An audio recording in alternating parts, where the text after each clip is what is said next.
Here we look into a problem involving a cylinder that rolls down an inclined plane, and that too without slipping. And we want to find the conditions under which this happens, the conditions under which the cylinder rolls down without slipping. The inclined plane itself is straight and it's inclined at an angle theta. So, and it has got a friction coefficient of mu. So we effectively want to find the relationship between theta and mu. Okay, so that is the crux of the problem. So here, if we look at this inclined plane and the cylinder, we can build a free body diagram for the cylinder, and we see that the weight of the cylinder acts downwards, and that equals mg, where m is the mass of the cylinder, right? And the cylinder has a radius r, which I forgot to mention. Now the component of the weight in the direction perpendicular to the inclined plane is mg cosine theta. Now the component of the weight along the inclined plane is mg sine theta. Okay, so now the normal force of the inclined plane, essentially the normal force must equal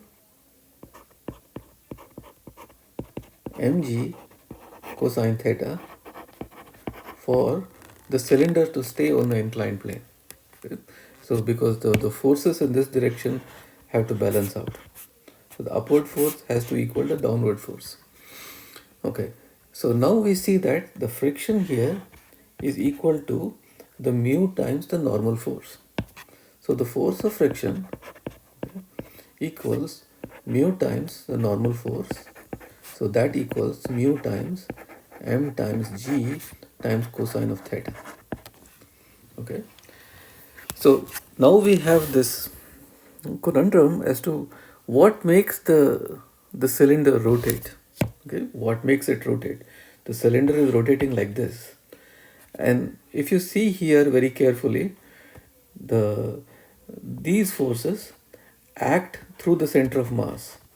So the normal force and the component of the weight perpendicular to the inclined plane act through the center of mass. So they cannot provide a torque. The weight that acts perpendicularly downwards, that also acts through the center of mass, so it doesn't provide a torque.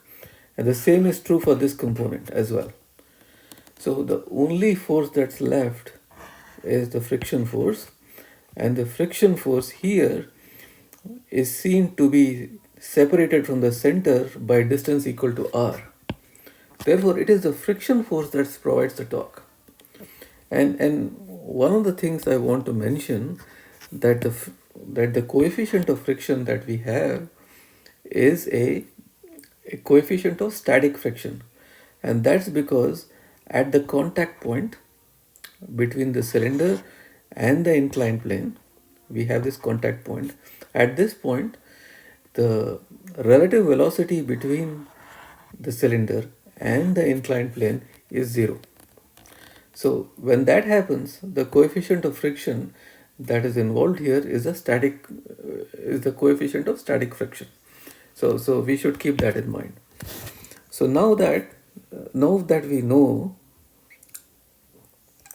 that is the friction that provides a torque, so we can write a torque as the friction force times r, that equals mu times mg cosine theta times r. Okay, so let me remove this, which I had it before. So we also know that the torque here equals the moment of inertia of the cylinder times alpha. And alpha is the angular acceleration. So the alpha we know to be equal to the acceleration of the center of mass, the linear acceleration of the center of mass, divided by r. We know that to be true. And the moment of inertia of the cylinder okay, for a rotation about the axis of the cylinder equals half times m times r squared. So therefore the torque here equals half times m times r square times a divided by r, and that, okay, is equal to this. So we set that equal to mu m g cosine theta times r. Okay. So what happens here is that this r cancels out with this r also cancels out, this m cancels out with that. Okay. So here we get the acceleration equals 2 times mu times g times cosine of theta. Okay, so that's the acceleration of the center of mass down the inclined plane. Okay, so now let's do the next thing, and we look at the force balance, or rather we look at the equation of motion of the cylinder down the inclined plane, and in this particular case we're talking about linear motion. So if you look at linear motion, so here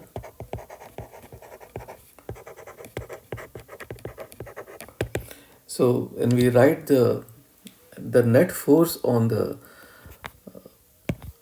on the cylinder, the downward force is mg sine theta, and the upward force here is the friction force. Okay, and friction always prevents the cylinder from sliding down. Okay, so regardless of whether the cylinder moves upwards, okay, rotates upwards or downwards, we should always remember that the friction force acts upwards because it prevents the sliding of the cylinder downwards. Okay, so now we know that the net downwards force along the inclined plane is mg sine theta minus the friction force. Okay, and that equals the mass times the acceleration downwards of the center of mass. So mg sine theta minus mu mg cosine theta equals m times, we plug in the value of a, okay, 2 mu g cosine of theta. So the m's cancel out here, and we get g sine theta minus, rather actually it was this that cancels out rather than the mu. So let me correct that. Minus mu g cosine of theta equal to mu g cosine of theta. We get, so g sine theta equals 3 mu g cosine of theta, and the g's again cancel out here, and we divide on cosine of theta by on both sides. So here tan theta equals 3 mu, or mu equals 1/3 tan theta. Okay, so here the coefficient for friction must be greater than equal to 1/3 of tan theta. Okay, and it if the coefficient of friction is higher, okay, that's just going to prevent uh, the cylinder from sliding down. Okay, so if it's higher than this particular value, okay, but it cannot be lower than this. So that's the idea.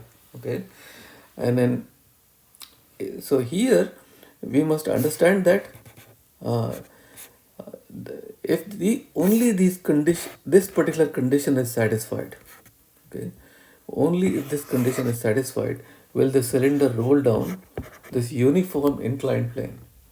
So what happens here is that if you take this inclined plane and incline it much more, okay, at a greater angle, and incline it even more at a greater angle.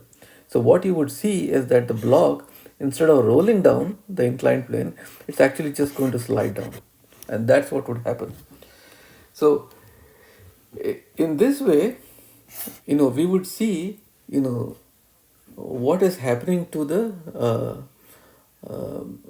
to the cylinder, and then what are the conditions under which it actually slides down. Okay, so let's recap. What we did. What we did was that we found out the friction force here. Okay, the friction force is mu times the normal force, and we know that it is the friction force that causes this cylinder to roll because it exerts a torque, and the torque equals friction force times radius, and that is mu mg cosine theta times the radius.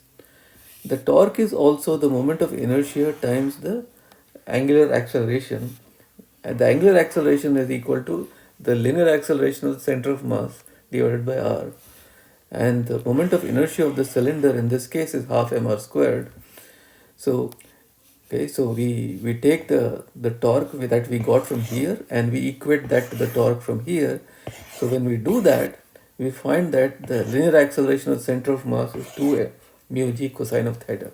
Okay, now for linear motion down the inclined plane, the net force, okay, assuming that this is a point object, okay, the cylinder is a point object, is mg sine theta minus the friction force, and that's the net downward force that equals m times a. We know the value of the friction force, right, and we know the acceleration from here, so we plug that in. So, and we simplify this, we cancel out the m's, right, and we rearrange this term, the left hand side rather, so, and cancel out the g's, divide both sides by cosine of theta, so we get tan theta equals 3 times mu, therefore mu equals a third of the tan theta. So the mu must exceed 1/3 of tan theta for the rolling to actually occur. Okay. I hope this helps you understand this problem, and if you like the video, please click the like button and please subscribe to get further updates. Thank you.